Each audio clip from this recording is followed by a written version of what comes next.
Hayati Yazıcı Cigiri Serokê AK Parti û yek ji hûqnasên nêzîkî Serokkomarê Tirkiye Recep Tayyip Erdoğanê derbarê darizandina Osman Kavala'yê karsaz û Selahattin Demirtaşê hevserokê berî HDP ku ji sala 2016 vir de di girtîgehê de ye got, Tirkiye darizandina dadgeha mafên mirovan a Ewropayê pejirandîye pêwîst e formûlasyonekê were dîtin. Cigiri Serokê HDP Garo Paylan axaftina Yazıcı giring dibîne û amaje kir divê ev axaftin biçe bergûhê Erdoğan jî. Sayın Yazıcı'ya buradan çağrımdır. Teşekkürler.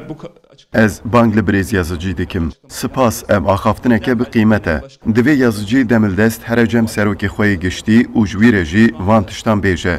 Dadgeha mafên mirovan ya Ewropayê biryara serbest berdanê bo Birêz Demirtaş daye. Tevîviyekê nayê berdan. Sedema vê jî bandora Erdoğanê ku fermanê dide darazê. Erdoğan buxa got em guh nadin biryarên dadgeha mafên mirovan a Ewropayê. Ev jî nîşaneya binpêkirina serdestiya hukukê ye. Yargı üzerine kurduğu tahakkümdür, baskı. Doza Kavala û Demirtaş ku tevî biryara serbestberdana dadgeha mafên mirovan a Ewropayê wek girtî li Tirkiye tên darizandin, bandor li peywendiyên Tirkiye û Ewropayê jî dike.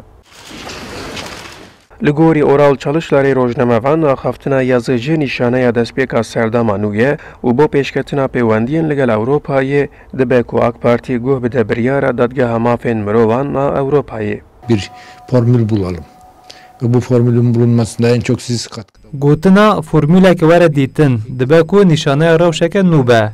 Yê ku gotiye jî li nav AK Partiye kesayeteke giring e.